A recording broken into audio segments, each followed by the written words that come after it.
Hey there! Welcome to our channel where we believe in making learning fun and effective. Today we're going to look at a classic story called The Emperor's New Suit, which was written by Hans Christian Andersen back in 1837. It is a tale about an emperor who is so caught up with his appearance, and how he looks to other people that he falls for one of the most basic tricks around. Let's dive in. Once upon a time, in a faraway kingdom, there lived a very vain emperor. He loved to wear fancy clothes and jewels, and he especially loved to show off in front of his subjects. One day he decided to hold a grand parade through the city, and for the occasion, he wanted to have a brand new suit made. Now, the emperor went to the finest tailor in the whole kingdom and told him, "I want a suit so beautiful and magnificent that no other king will ever have anything like it. I want it to be made of the finest materials and adorned with the brightest jewels." The tailor took the emperor's measurements and promised to have the suit ready in time for the parade. But the tailor had a secret plan. He knew that the emperor was vain, and he decided to play a trick on him. Instead of making a suit with fine materials, he cut out pieces of cloth that looked like a suit, but were actually just empty. Then, on the day of the parade, the tailor went to the emperor's palace and knocked on the door. "Come in!" the emperor shouted from inside, and when the tailor entered, the emperor was sitting on his throne fully naked. "Oh, I'm sorry," the tailor said, "but I didn't realize you weren't dressed. I came to bring you your new suit." The emperor was furious. "What, you want me to try on a suit without any clothes on? Get out! Get out!" he shouted, waving his hands, and the tailor did as he was told. He waited outside the room until the emperor started yelling for him again. "Come back!" the emperor shouted. "You said you brought me a suit. I need to try it on." So the tailor knocked again and walked in. "Here it is," he said, holding up the pieces of cloth. "Try it on, your majesty." The emperor reached out to take the suit, but as soon as his fingers touched it, the tailor cried out, "No, no, no, your majesty, don't touch it. If you do, the magic will disappear. This suit is made of a special kind of cloth that only the smartest people can see. If you're not smart enough, you won't be able to see it at all." The emperor panicked. He wanted more than anything to look smart in front of his people. So he put on the suit and went out onto the balcony to get a good look at himself. But all he saw were empty pieces of fabric hanging off his body. "Oh dear," he thought, "am I the only one who can't see the suit?" He asked his servants if they could see it, but they all lied and told him it looked fantastic. "I wouldn't lie to you, your highness, if I didn't see it," one of them replied. "It looks splendid." So the emperor believed that the suit must look okay, he just couldn't see it. For the parade, he rode through the streets on a golden chariot surrounded by guards in beautiful uniforms. The people lining the streets cheered and applauded as their emperor paraded past them in all his glory.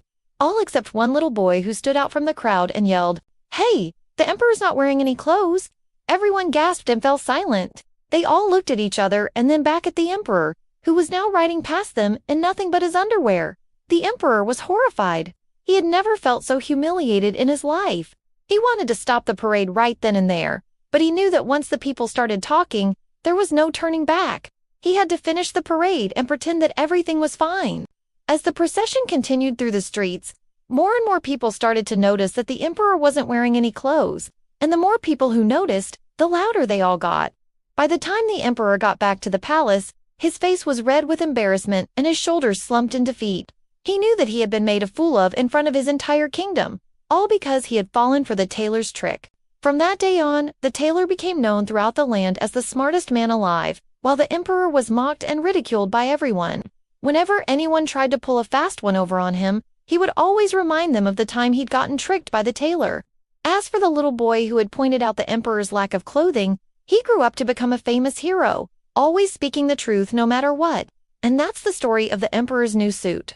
Now, let's talk about some of the themes and lessons we can take away from this story. One of the main themes in this story is the dangers of vanity and pride. The emperor in this story was so caught up with how he looked and what other people thought of him that he fell for the tailor's trick. He was too proud to admit that he couldn't see the suit, even though it was obvious that he wasn't wearing any clothes. His vanity led to his downfall, and he ended up being made a fool of in front of his entire kingdom. This story reminds us that we shouldn't be too proud or vain to admit when we don't know something or when we've made a mistake. Another important theme in this story is the importance of honesty. The tailor was honest with the emperor from the beginning. When he said that the suit could only be seen by the smartest people, he wasn't trying to trick the emperor, but the emperor's pride and vanity prevented him from accepting the truth. The little boy who yelled out that the emperor wasn't wearing any clothes was also being honest, even though it made him the target of ridicule. In this story, Honesty is portrayed as a virtue, while lying and deception are portrayed as vices. And finally, this story is a great example of the power of peer pressure. The emperor was so afraid of being seen as stupid that he went along with the charade. Even though he knew that he wasn't wearing any clothes, he didn't want to be the only one who couldn't see the suit, so he pretended that he could. The other characters in the story, such as the servants and the people lining the streets, also felt pressured to lie and say that the emperor was wearing a suit. They didn't want to be seen as stupid or unloyal, so they went along with the deception. This story shows us that peer pressure can be a powerful force, but ultimately it's up to us to decide whether or not to follow along with others. We should always be true to ourselves and stand up for what we believe in, even if it means going against the crowd. So what do you think of this story? What lessons can we learn from the characters in it? Share your thoughts with us in the comments below. Now before we go, we want to share a quote with you that we think you'll love. Vanity is the use of artificial means to create an appearance of superiority to conceal the truth of one's inferiority. We think this quote perfectly sums up the emperor's character in this story. He tries to use fancy clothes and jewels to cover up his vanity and foolishness, but in the end, he's exposed and everyone sees him for who he really is. Thanks for watching. If you enjoyed this story and want to support our work, please consider leaving us a like and subscribing for more content. You can also share your thoughts and comments below. We love hearing from you. Until next time, stay curious, keep learning, and remember to always follow your dreams.